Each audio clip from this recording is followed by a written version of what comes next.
आप सभी भाई-बहनों का आध्यात्मिक ज्ञानात्मक चैनल की ब्रह्म मुहूर्त ज्ञान उपदेश कक्षा में एक बार फिर स्वागत है। आज की चर्चा का विषय जागने की अलग-अलग स्थितियों को लेकर करने जा रहे हैं। अक्सर आपने देखिए एक कहावत सुनी होगी, जो जागत है सो पावत है, जो सोवत है सो होवत है। यूँ तो आप और हम देखिए खोना तो कुछ भी नहीं चाहते, लेकिन जागने से भी बचते हैं। हम तो बार-बार कहते रहते हैं ब्रह्म मुहूर्त में उठो, ब्रह्म मुहूर्त में उठो। रात को मौनात्मक स्थितियों से बचो, यानी कि समय पे सो जाओ। देखिए नींद की कोई निंदा नहीं है। देखिए प्रकृति के 3 गुण तमोगुण, रजोगुण और सतोगुण। इन 3 गुणों में तमोगुण, रजोगुण बंधनदायक है, बाँधते हैं। भले ही तमोगुण से अच्छा रजोगुण है, लेकिन रजोगुण से भी तो अच्छा सतोगुण है। इन अच्छेपन की स्थितियों को ही हम देखिए तमोगुण को 1, रजोगुण को 10 और सतोगुण को 100 से समझाते हैं। जैसे 1 का सिक्का है, 10 का सिक्का है और 100 का नोट है। एक बुद्धिमान मनुष्य तो देखिए 1 के सिक्के को महत्व नहीं देता, 10 के सिक्के को भी लगभग महत्व नहीं देता। तो फिर ऐसी स्थितियों में को जब 100 का नोट को महत्व देना है, तो फिर आप अपने जीवन में सत्वगुण को महत्व जब तक नहीं दोगे, तो फिर ये 100-100 के नोट आपके हमारे जीवन में आ नहीं पाते। देखिए ये नोटों की स्थितियाँ मात्र एक उदाहरण के दृष्टिकोण से आपने बात समझनी है। यानी कि सापेक्ष दृष्टिकोण से यदि हम 1 और 10 के सिक्के इकट्ठे करते हुए नाचने लगते हैं, आज संसार में राशि स्थितियां बिगड़ती जा रही हैं। 24/7 विषय भोगों की जो एक लोलुपता आपके हमारे जीवन में जो प्रवेश कर चुकी है, ये भोग विषय गंध, रस, रूप, स्पर्श और शब्द ये क्रमशः आपको में सुलाते हैं, अचेत करते हैं। आप ब्याह शादियों में देखो ना, जब आप अमर्यादित खान-पीन की स्थितियों में लिप्त होते हो, हमारा पहनावा भी बिगड़ जाता है। आपकी हमारी बातचीत की स्थितियाँ भी कुछ हद तक देखिए राय से अधिक होती हैं। सात्विक स्थितियाँ उन सभी स्थितियों में आप और हम बना नहीं पाते। देखिए ये एक कटु सच्चाई है जिस पर हम लगभग प्रतिदिन कहीं न कहीं कुछ न कुछ चर्चाएँ करते रहते हैं। क्योंकि आज विषय देखिए जागने से संबंधित है, तो जागने का अभिप्राय देखिए जैसे आप सुबह उठते हो, आपकी स्थूल आँखें जब खुलती हैं, तभी तो आपको एक दृश्य जगत की स्थितियाँ नज़र आती हैं। यदि आँखें बंद होती हैं, तो आँखों में स्थूल रूप से भी रखी हुई वस्तुएँ का परिवार के सदस्य कहो और भी देखिए भौतिक स्थितियों का आपको में कोई एक नज़र नहीं आती। ठीक इसी तरह जागने का अभिप्राय बुद्धि के स्तर पर जागने से है। जागने का अभिप्राय गुरु के प्रवचनों को सुनने से है। जागने का अभिप्राय शास्त्रों को सत्य करने से है। ये सभी स्थितियाँ तो देखिए हम बार-बार कहते हैं ब्रह्म मुहूर्त में उठो। ये इसके पीछे का कारण क्या है? देखिए सतोगुण 100 की स्थिति है, रजोगुण 10 की स्थिति है और तमोगुण तो 1 की स्थिति है। तो 1 की स्थिति का संग उतना ही करना है कि आपके हमारे स्थूल शरीर का जीवन निर्वाह हो सके। देखिए नींद लेना आपके हमारे जीवन की एक आवश्यकता है। इस बात से तो शास्त्र भी इनकार नहीं करते। जो साधना में अपने आप को स्थित कर लेते हैं, कर्म योग, ज्ञान योग, भक्ति योग, नींद तो वो भी लेते हैं, नींद तो मैं भी लेता हूँ। लेकिन नींद सात्विक स्थितियों में देखिए हम तो एक सात्विक नींद 5 घंटे 20 मिनट की अक्सर अपनी चर्चाओं में बोलते हैं। जब आप अधिक नींद लेते हो 6 घंटे, 7 घंटे, वो राजसी नींद है और उससे भी अधिक नींद जब आप और हम लेते हैं, तो वो तामसी नींद है। यूँ तो देखिए नींद लेना अपने आप में एक तामसी वृत्ति है। लेकिन इन सभी स्थितियों के देखिए सापेक्ष दृष्टिकोण से आपको हमें अर्थ समझने हम तो बार-बार कहते हैं, शब्दों की स्थितियों को मात्र उतना ही पकड़ो कि उनके अर्थ आपको में समझ में आ जाएँ और अर्थों को गहरे तल पर समझते-समझते आपने उनके भावार्थ समझने। देखिए मनुष्य शास्त्रों की बातों को पढ़ता है, सुनता भी है, बस शब्दों तक ही उसको सीमित रखता है। जब शब्दों तक ही अपर हम सीमित रहते हैं, तो फिर आगे की स्थितियाँ सूक्ष्म शरीर, कारण शरीर की स्थितियों में कोई बदलाव नहीं आता। जब बदलाव नहीं आता तो आपकी हमारी दिनचर्या बस जैसे स्वभाववश बनी हुई है, बस वैसे ही चलती रहती है। इनकी तुम्हारा रजोगुण का संग तो भरपूर होता है, तमोगुण का भी संग होता है, लेकिन ये जो सतोगुण का संग होने की स्थितियाँ हैं, जिनको देखिए अक्सर आप समाज में देखते हो ना, कहीं-कहीं जागरण होते हैं, आजकल तो देखिए कुछ चौकी की स्थितियाँ, जो कि लगभग 2-3 घंटे की एक भजन के रूप में माता की भेंटों की संबंधित स्थितियाँ आप देखते ही हो। इन सभी स्थितियों की देखिए एक सीमित एक स्थितियाँ बनती हैं। हम तो बार-बार कहते रहते हैं, प्रकृति के 3 गुणों का यथार्थ ज्ञान विज्ञान समझो। गीता में विस्तार से 13वां और 14वां अध्याय इन सभी स्थितियों पर भगवान श्री कृष्ण जी ने प्रकाश डाला है। भगवान श्री कृष्ण जी ने तो इस जगत को दुखालय भी कहा है और साथ ही प्रकृति के 3 गुणों की रहस्यमय स्थितियों को एक गुणतम ज्ञान से जुड़ा है। और हम तो देखिए इस आध्यात्मिक ज्ञानात्मक चैनल पर लगभग पिछले पौने 6 वर्षों से जो हमने 2750 के आसपास वीडियो प्रकाशित किए हैं, उन सभी प्रकाशित हो चुकी वीडियो में प्रकृति के 3 गुणों की ही हम चर्चाएँ करते हैं। तमोगुण, रजोगुण और सतोगुण। इन 3 गुणों से ही आपके मेरे 3 शरीर बने हैं। इन शरीरों की स्थितियों को आपको हमें समझना है। जन्म-मरण की स्थितियाँ स्थूल शरीर की। देखिए, आपके मेरे 3 शरीर, स्थूल शरीर, सूक्ष्म शरीर और कारण शरीर। जन्म-मरण की स्थितियाँ 84 लाख प्रकार की योनियाँ, इनका संबंध केवल और केवल स्थूल शरीर से है। ये स्थूल शरीर कैसी? माता के गर्भ में 9 माह 9 दिन की स्थिति जो शास्त्रों में कही गई है, इनको आप और हम भली-भाँति समझते हैं। इस स्थूल शरीर को तामसी कहा गया। सूक्ष्म शरीर को तापसी के साथ-साथ राजसी भी कहा जाता है और कारण शरीर तो आप और हम स्थूल शरीर और सूक्ष्म शरीर के स्तर पर जैसा-जैसा बना लेते हैं, वो वैसा-वैसा बढ़ता जाता है। या यूँ को ये आपका हमारा कारण शरीर ही अगली जोनी का निर्धारण करता है। क्योंकि ये मिला हुआ स्थूल शरीर कोई स्थायी नहीं है। तो देखते ही हो प्रतिदिन कितने ही सैकड़ों मनुष्यों की मृत्यु होती है। सैकड़ों ही मनुष्यों का जन्म भी होता है। ये जन्म-मरण की स्थितियाँ आप और हम भली-भाँति परिचित हैं। लेकिन इन सभी स्थितियों को जब तक आप प्रकृति के 3 गुणों से जोड़ते हुए ये स्थूल शरीर, सूक्ष्म शरीर और कारण शरीर, जब तक इन सभी स्थितियों को क्रमबद्ध तरीके से ज्ञानपूर्वक नहीं समझते, तो फिर आत्मा और परमात्मा जो चेतन सत्ता है, आत्मा ज्ञान स्वरूप है, परमात्मा आनंद स्वरूप सत्ता है। आत्मा का संसारी 5 भोग्य विषयों से गंध, रस, रूप, स्पर्श, शब्द इन 5 भोग्य विषयों में, इन 5 संसारी रसगुल्लों में आत्मा की कभी भी देखिए कोई रुचि नहीं, वो तो चेतन सत्ता है। रुचि किसकी है? आपके हमारे स्थूल शरीर की।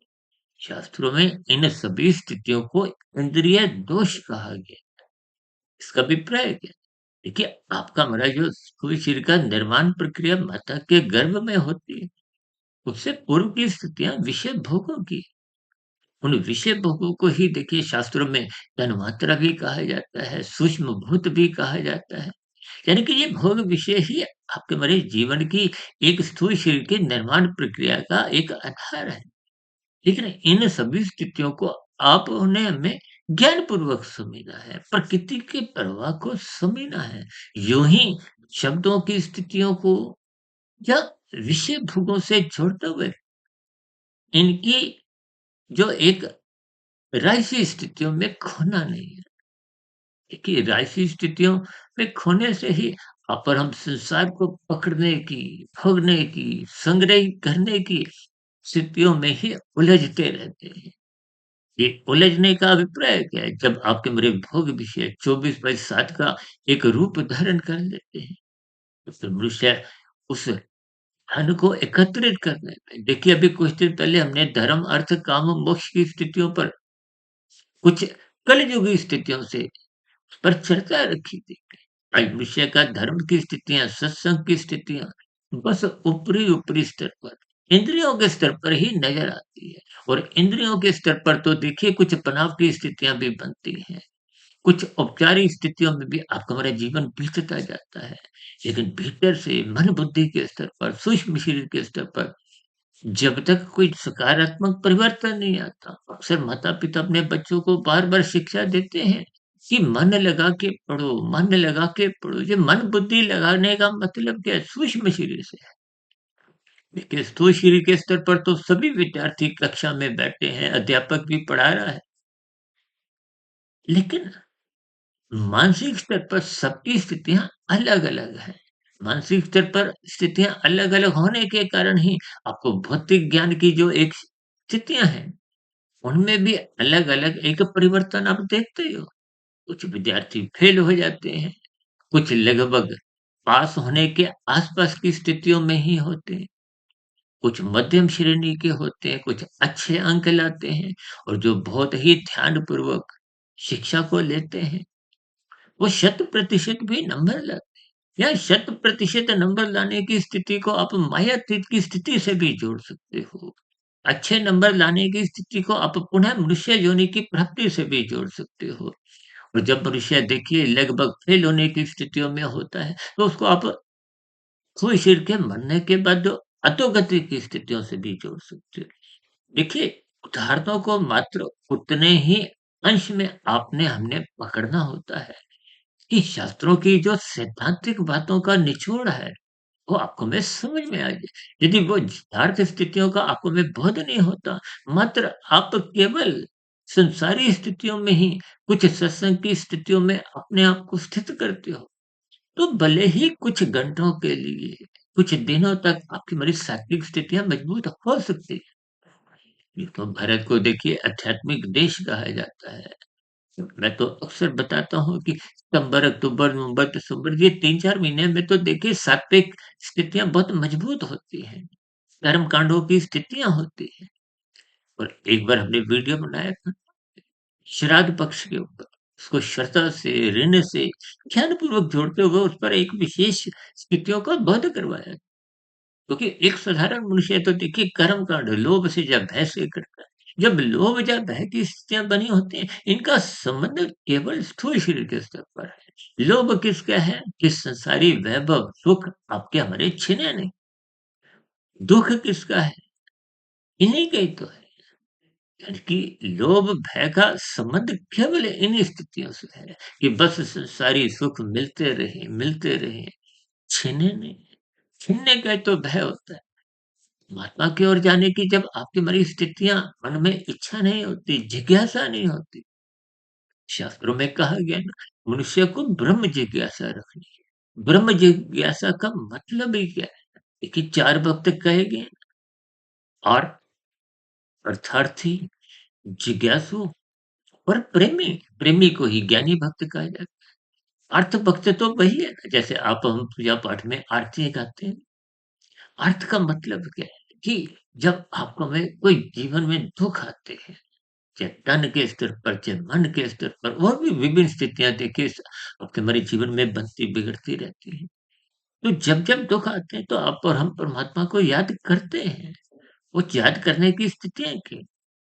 वो अर्थ भक्त की है। उसको आप तमोगुण से भी जोड़ सकते हैं। यानी कि जब-जब दुःख आते हैं, याद करने का आधार क्या है? वो दुःख की स्थितियाँ हैं, वो पीड़ा की स्थितियाँ हैं। चाहे वो कोई दुर्घटना की स्थिति हो, अस्पताल की स्थिति हो, न्यायालय की कुछ ऐसी स्थितियाँ हों, मनुष्य परमात्मा को याद करता है। हालाँकि शास्त्र में कहा गया है कि भक्त किसी भी प्रकार चाहे चाहे आर्त हो, अर्थार्थी हो, जिज्ञासु हो और प्रेमी। प्रेमी भक्त की तो भगवान स्वयं अपने स्वयं ही उसकी एक प्रशंसा करते हैं। लेकिन ये सभी स्थितियाँ हमें ज्ञानपूर्वक समझनी है। देखिए, अर्थभक्त को एक बार हमने एक वीडियो प्रसारित की थी कि परमात्मा की एक उँगली पकड़ लेते हैं। अर्थार्थी में हमने एक हाथ पकड़ने की स्थिति से गया था। देखिए, ये जो जिज्ञासु जिज्ञासु का मतलब जिसको अब परमात्मा को जानने की एक तड़प उठने लगती है। ऐसे मनुष्य ही सत्संग श्रद्धापूर्वक करते हैं। जिज्ञासु को ही सात्विक भक्त भी आप कह सकते हो। बात तो वैसे तो देखिए सभी सात्विक ही माने जाते हैं और अर्थार्थी का मतलब क्या है? जिसको अपना संसार बढ़ाने की एक मन में इच्छा होती है। लाखों करोड़ों संसारी सुखों को प्राप्ति करने की, मान प्रतिष्ठा की स्थितियाँ, यानी कि संसार को ही भोगने के लिए वो परमात्मा का सहारा लेना चाहता है। इसमें कोई बुराई नहीं है कि परमात्मा को आप किसी भी दृष्टिकोण से याद करो, वो एक सात्विक स्थिति होती है। यानी कि अर्थार्थी को आप राजसी भक्त कह सकते हो और जिज्ञासु जिसको परमात्मा को जानने की अंदर से भीतर से एक तड़प उठती है। ऐसे मनुष्य फिर ब्रह्म मुहूर्त में उठते हैं, शास्त्रों का स्वाध्याय करते हैं, वीडियो को भी आरंभ से अंत तक सुनते हैं। राजसी मनुष्य तो देखिए बीच-बीच में से ही वीडियो सुनते हैं और तामसिक मनुष्य तो इन सभी स्थितियों को दूर-दूर से ही एक अपने आप को अलग कर लेता है। देखिए, शब्दों को कहीं भी किसी भी अर्थ में आपने हमने कोई बुरा नहीं माना। हमने अपनी कमजोरियों को टटोलना है। कहाँ-कहाँ आपके हमारे जीवन में छिद्र हैं, विकार हैं, कमजोरियाँ हैं। उन कमजोरियों को ही दूर करने के लिए तो मनुष्य जीवन का एक अवसर मिला है। रजोगुण से सतोगुण की ओर जाने का आप हमें एक अवसर मिला है। इस अवसर को ही आपने एक जागने की स्थिति से जैसे आप उठने के बाद आँखों के द्वारा संसार देखते हो, ठीक इसी तरह बुद्धि के स्तर पर, मन के स्तर पर देखिए मन तो इंद्रियों का एक संचालक है, स्थूल शरीर की एक देख-रेख करता है, कहाँ उसने चलना है, कहाँ छूट देनी है। जैसे देखिए एक ड्राइवर गाड़ी की गति पे नियंत्रण रखता है, वो एक रेस के रूप में कहा जाता है। आपकी मेरी विषय भोगों को पकड़ने की एक गति बनी हुई है और बुद्धि ही आपको समझाती है, ये गलत है, ये सही है। ये सही-गलत की पहचान देखिए मन को नहीं है। अक्सर मेरी चर्चाओं में आपने एक शब्द सुना होगा, मन अनपढ़ गँवार है, समझ नहीं। ये विषय भोगों में फिसल जाता है। फिसलता तो वही है जो नादान होता है, कि बुद्धि को तो समझ है, सही-गलत की पहचान है। और सही-गलत की पहचान तो देखिए सात्विक बुद्धि वालों को होती है, जो सत्संग करते हैं। यदि बुद्धि को सत्संग रूपी खुराक नहीं मिलती, यदि वो बुद्धि के स्तर पर ज्ञान का दीपक नहीं जलाते, यानी कि जब तक आपकी हमारी बुद्धि जागृत अवस्था में नहीं रहती। जागृत अवस्था का अभिप्राय उसमें जब तक निरंतर सात्विक खुराक नहीं मिलती, तब तक उसमें विवेक शक्ति तो जगती ही नहीं। विवेक शक्ति जगने से ही परमात्मा की सम्मुखता में एक गंभीरता आने लगती है। आप ब्रह्म मुहूर्त में उठते हुए गुरु के प्रवचनों को आदरपूर्वक सुनते हो, श्रद्धापूर्वक सुनते हो, उस पर बार-बार चिंतन मनन करते हो, फिर उस पर आप एक शोध करते हो। हम तो बार-बार कहते हैं, देखिए जब आप शब्दों को एकाग्र भाव से सुनते हो, देखिए शब्दों को पढ़ने का आँखों का विषय है, सुनने का कानों का विषय है। लेकिन जब एकाग्र भाव से आप सुनते हो तो मन बुद्धि शत प्रतिशत जुड़ जाती है। शत प्रतिशत जुड़े होने से ही फिर उस पर आप चिंतन मनन की स्थितियाँ ब्रह्म मुहूर्त में कर सकते क्योंकि ब्रह्म मुहूर्त सत्वगुण की एक शुद्धतम स्थिति है कि तमोगुण 1 रजोगुण 10 सत्वगुण 100। अब उस 100 में भी देखिए सत्वगुण की शुद्धतम स्थिति का अभिप्राय क्या है कि अब तमोगुण सो चुका है, संसारी रजोगुण अभी जगा नहीं है। इस सूर्य निकलने से पूर्व की जो एक स्थिति है, उसको 2 घंटे 40 मिनट की स्थिति। देखिए संसारी भाषा में तो 4 से 6 बोल दिया जाता है। अमृत वेला, ब्रह्म मुहूर्त कुछ भी एक तिथियों से आप समझ सकते हो। हम तो देखिए तकनीकी रूप से बात करते हैं, सैद्धांतिक रूप से बात रखते हैं कि सूर्य निकलने से पूर्व के 2 घंटे 40 मिनट का समय वो ब्रह्म मुहूर्त है। गर्मियों में तो देखिए सूरज निकलने की स्थितियाँ सवा 5 साढ़े 5 पे भी पहुँच जाती हैं। तो उन स्थितियों में ब्रह्म मुहूर्त का समय बदल जाता है। सर्दियों में देखिए अब थोड़े दिनों में 7 बज के 20, 22, 25 मिनट तक भी सूर्य निकलने का समय पहुँच जाता है। फिर ऐसी स्थितियों में वो ब्रह्म मुहूर्त का समय प्रतिदिन लगभग बदलता रहता है। लेकिन संसारिक भाषा में 4 से 6 कह दिया जाता है ताकि गर्मी, सर्दी कोई भी मौसम हो, 4 से 6 में लगभग वो ब्रह्म मुहूर्त की स्थितियाँ कहीं भी कुछ अंश में आ ही जाती हैं कि परमात्मा की प्रेरणा से, गुरुओं के आशीर्वाद से लगभग पिछले 27-28 वर्षों से कुछ ऐसा स्वभाव बन गया है। देखिए, जब स्वभाव बन जाता है, तो फिर आपको हमें मेहनत नहीं करनी पड़ती। मैं लगभग 1 डेढ़ 2 बजे उठने का एक संस्कार स्वभाव बन गया है। क्योंकि जब शास्त्रों को जानने की, समझने की और शोध करने की आपकी रुचि बन जाती है, तो निरंतर वो शोध की स्थितियाँ ही फिर परमात्मा से आपको जोड़ती हैं। इन सभी इसलिए तो कहते हैं ना, जिज्ञासु भक्त बनते-बनते फिर आप प्रेमी भक्त बन जाते हैं। महात्मा को पाने का एक लक्ष्य बन जाता है। मोक्ष प्राप्ति की और आपकी हमारी कर्म योग, ज्ञान योग, भक्ति योग की स्थिति है। ये योग का मतलब ही ये है। जब सकामता संसार को पाने की समाप्त हो जाती है। सात्विक स्थितियों में तो अपरम करके कार्य करते हैं। फल पाने की इच्छा होती है। संसार में देखते हो लोग भंडारे लगाते हैं। गरीब मनुष्यों की वस्त्रों से, शिक्षा से, स्वास्थ्य से सहायता करते हैं। अच्छी बात है। ये सभी स्थितियाँ संसार से जुड़ती हैं। क्योंकि सकाम भाव से आप जितने भी परोपकार के कार्य, लाखों, करोड़ों, अरबों, खरबों कितना भी दान करो, उसका लौट के आपको में संसार ही मिलता है। लाख करोगे तो करोड़ मिल जाएँगे, करोड़ करोगे तो अरब मिल जाएँगे। लेकिन इन सभी स्थितियों का देखिए, मैं कोई विरोध नहीं है, और उनसे अच्छा थोड़ा पानी पीने के लिए मुझे थोड़ा रुकना पड़ा। देखिए, तमोगुण से अच्छा रजोगुण है। रजोगुण से अच्छा सत्वगुण है, और सत्वगुण से भी अच्छा विशुद्ध सत्वगुण की ओर जाने की स्थिति है। ये कर्मकांड आपको में सत्वगुण का रास्ता दिखाते हैं। एक बार हमने संध्या बेला ज्ञान कक्षा में वीडियो प्रसारित की थी कर्म कांडों को फ्लाईओवर से जोड़ते हुए।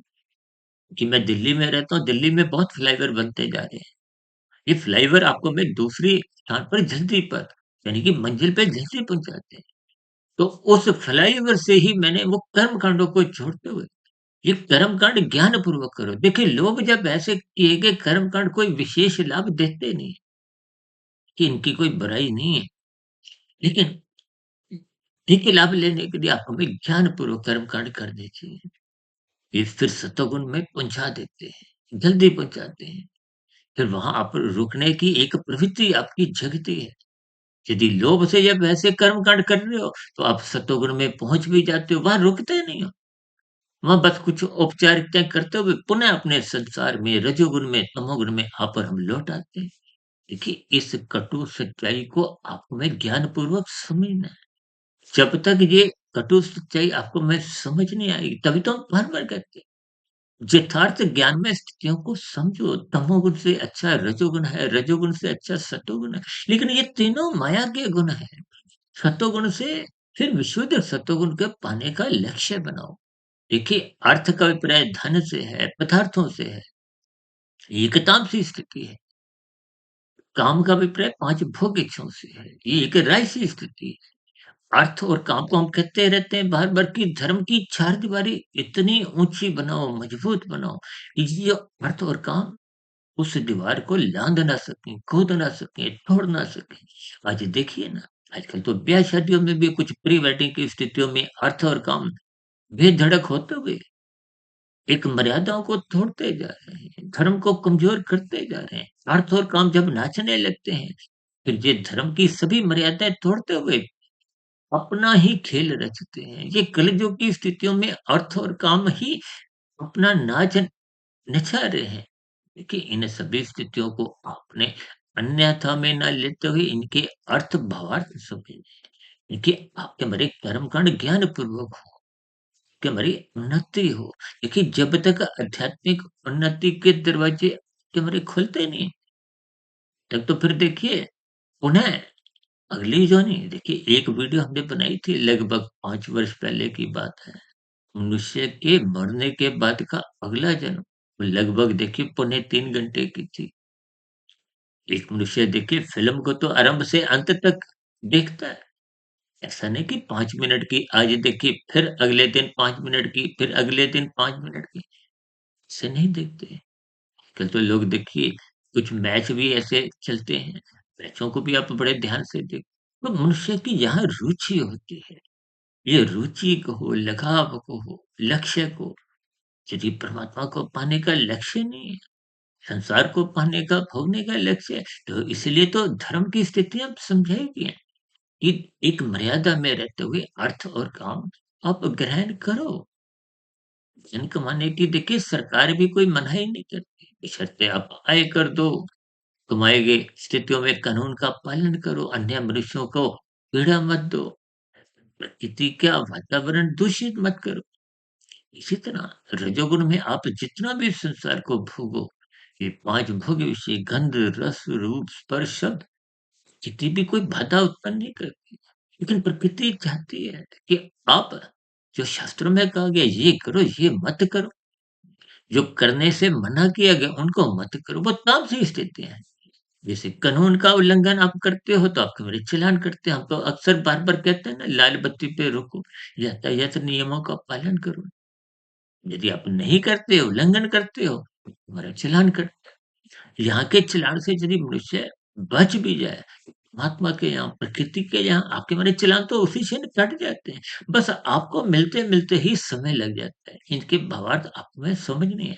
ये मनुष्य से नीचे की जो 80 लाख प्रकार की योनियाँ हैं, उन योनियों में असंख्य जीव वो कभी न कभी वो भी सभी योनियों के जीव आपके हमारे समान मनुष्य योनि में ही उनका भी एक क्रमशः बिगड़ गया था। देखिए, इन सभी संकेतों को हमें ज्ञानपूर्वक समझना है और इन संकेतों को आप और हम तभी समझ सकते हैं जब आप और हम जागृत अवस्था में होते हैं। इसलिए मेरी आप सभी भाई-बहनों से हाथ जोड़ के विनती है कि ब्रह्म मुहूर्त में उठने की स्थितियाँ बनाएँ, क्योंकि ब्रह्म मुहूर्त समय विशेष में कि हमारी जो ज्ञान में स्थितियाँ हैं, वो जल्दी से मजबूत होने लगती हैं, क्योंकि ज्ञान की स्थितियाँ बिखरी होती हैं। दिन में तो देखिए राशि स्थितियाँ होती हैं। रजोगुण का अभिप्राय 10 की स्थिति से है, सत्वगुण का अभिप्राय 100 से है और ब्रह्म मुहूर्त का अभिप्राय तो आप देखिए 100 से भी की स्थितियों से एक भावार्थ रूप में समझ सकते हैं। इसलिए हम सभी भाई-बहनों को देखिए दिन में सत्संग करने की कोई मनाही नहीं है, लेकिन उन स्थितियों में आपको हमें अधिक मेहनत करते हुए बहुत कम लाभ मिलता है। इन संकेतों को आपको हमें ज्ञानपूर्वक समझते हुए अपनी दिनचर्या को व्यवस्थित रखना है, संतुलित रखना है, अनुशासित रखना है, ताकि दिन में भी आपकी हमारी सात्विक स्थिति मजबूत हो। राशि 5 भोग विषय में आपकी हमारी फिसलन नहीं हो। फिसलन होने का अभिप्राय मनुष्य उन विषय भोगों से सत होते हुए तमोगुण में गिर जाता है।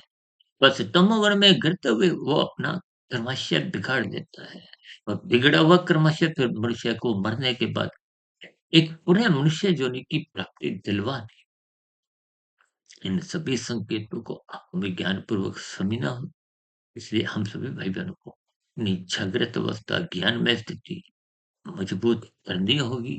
ऐसी सभी सात्विक शुभ स्थितियाँ ये जीवन में भी बने। देखिए, हमने जो सर्व कल्याण वृक्ष का जो एक शाम की एक प्रश्नोत्तर ज्ञान कक्षा के द्वारा कुछ स्थितियाँ में एक विचार रखते हैं कि प्रश्नों का वहाँ भी स्वागत है। और अब तो हमने देखिए एक आध्यात्मिक ऑक्सीजन के रूप में एक डेढ़ 2 मिनट की वीडियो भी प्रसारण दोपहर को 12 साढ़े 12 1 बजे आरंभ किया है कि ये जो ब्रह्म मुहूर्त ज्ञान उपदेश कक्षा की प्रसारित हो चुकी 2750-60 जो वीडियो है, वो आपको मैं ज्ञानपूर्वक समझ में आ जाए। देखिए, ज्ञान जब तक कारण शरीर में टिकता नहीं है, टिका हुआ ज्ञान ही कारण शरीर में शुभ संस्कार बनाता है। वो शुभ संस्कार पहले के जो बुरे के संस्कार बने हुए हैं, जो आपको हमें कर देते हैं। 5 विषय भोगों को पाने के लिए, संसार को एक इकट्ठा करने के लिए, उनमें कमजोरी लाते हैं। बुरे संस्कार कमजोर होते हैं, शुभ संस्कारों का दबदबा एक बहुमत बनने लगता है, तो फिर आत्मा पर कार्यशरीर जब शुद्ध होने लगता है, तो फिर आत्मा पे किसी भी प्रकार का कोई आवरण नहीं होता। तो फिर आत्मा अपने मूल स्वरूप में स्थित होने लगती है और आत्मा परमात्मा का तो पहले ही सजातीय संबंध है। इन सभी स्थितियों के इन गणित को आपको में समझना चाहिए। इसलिए मेरी आप सभी भाई-बहनों से विनती है कि ब्रह्म मुहूर्त में उठने का अपना एक स्वभाव बनाएँ, ताकि दिन में राजसी स्थितियाँ मर्यादा में रहें और मनुष्य भूल कर भी तमोगुण में ना गिरे, कानून का भी पालन करे और शास्त्र सम्मत कर्म ही अपने जीवन में निरंतर काम भाव से करे और जब उसका परमात्मा को पाने का लक्ष्य बन जाता है, तो उन्हीं परोपकार के कार्यों में निष्कामता आ जाती है। इन सभी स्थितियों को मैंने परमात्मा की प्रेरणा से, गुरुओं के आशीर्वाद से ब्रह्म मुहूर्त समय विशेष में कुछ प्रकाश डाला है। हो सकता है समझाने में कुछ कमी रह गई हो, तो चर्चा विशेष का यहीं विराम देते हैं। फिर भी चर्चा संबंधित कोई बात आपको बुरी लगी हो, उसके लिए मैं क्षमा चाहता हूँ। कोई बात संबंधित आपके मन में कुछ प्रश्न उठ रहे हो, कोई मेरी ही कही गई, समझाई गई बातें आपको तर्कसंगत सही नहीं लगती हो, के सुझावों का, प्रश्नों का, कही गई बातों पर यदि आपकी किसी प्रकार की कोई आपत्ति हो, तो आपके एक आपत्ति का, शिकायतों का भी नीचे दिए गए कमेंट्स बॉक्स सदा ही स्वागत है। चर्चा विशेष को ध्यानपूर्वक, धैर्यपूर्वक सुनने के लिए सभी भाई-बहनों का बहुत-बहुत धन्यवाद।